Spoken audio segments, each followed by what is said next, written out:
Hello বন্ধুরা, দেখো আমি মুগের ডাল আর রাঙা আলু সেদ্ধ করে নিয়েছি। নিয়ে চটকে মেখে আতপ চালের গুঁড়ো দিয়ে একটা লই পাকিয়ে নিয়েছি, দেখতে পাচ্ছ। এবার লইটাতে থেকে একটু করে কেটে কেটে নিয়ে পুর ভরে আমি পিঠেগুলো বানাচ্ছি, তারপর তেলে ভাজবো।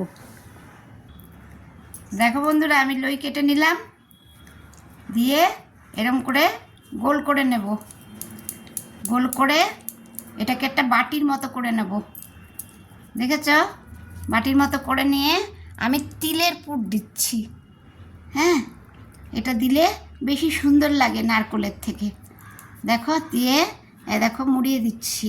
মুড়িয়ে এটাকে এরকম ভাঁজ করে দিয়ে, হ্যাঁ, তারপরে এটাকে আস্তে করে মুড়িয়ে দিয়ে দুই দিকে লম্বা করে দেবে।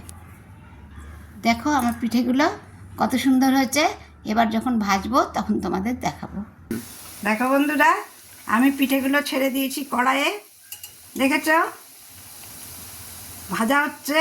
এবার পিঠগুলো উল্টে দেব, দিয়ে যখন লাল লাল হবে তখন নামিয়ে নেব। তাহলে এরকম করে এবার ভাজতে থাকি, তারপর লাল হলে তোমাদের দেখাবো। একটু কমিয়ে দেবে কোনো সময় মিডিয়ামে দেবে। দেখো বন্ধুরা, আমার পিঠেগুলো লাল লাল হয়ে গেছে। এবার আমি তুলে নেব। সব পিঠেগুলো বানিয়ে তারপর তোমাদেরকে সার্ভ করে দেখাবো। দেখো বন্ধুরা, আমি পিঠেগুলো সার্ভ করেছি, নিচু করছি, তোমরা দেখো। যদি তোমাদের ভালো লাগে থাকে তাহলে তোমরা দেখো। তোমাদেরকে আবার বলে দিই, মুগের ডালটা ভেজে নেবে আর সেদ্ধ করবে ভালো করে, দিয়ে রাঙা আলু দিয়ে সেদ্ধ করবে, দিয়ে দুটোকে চটকাবে। চটকিয়ে আতপ চালের গুঁড়ো দিয়ে মেখে একটা ডো করবে। ডো থেকে কেটে কেটে নিয়ে লই নিয়ে বাটির মতো করে তার মধ্যে পুর দিয়ে পিঠে বানাবে, দিয়ে গুড় দেবে।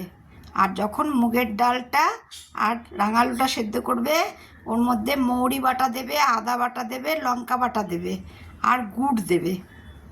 আর পুর তো জানোই তোমরা, আমি তিলের পুর করেছি, তোমরা নারকেলের পুরও করতে পারো, কিন্তু ওর মধ্যে গুড় দিয়ে বেশ সুন্দর করে পাক দিয়ে করবে। দেখো, যদি আমার পিঠেটা তোমাদের ভালো লেগে থাকে তাহলে তোমরা লাইক করবে, শেয়ার করবে, সাবস্ক্রাইব অবশ্যই করবে। আর আমাকে কমেন্ট করে জানাবে আমি খাচ্ছি, তোমাদের কেমন লাগছে দেখবে। তোমরা অবশ্যই একবার করে খাবে। আজকের মতো আসি।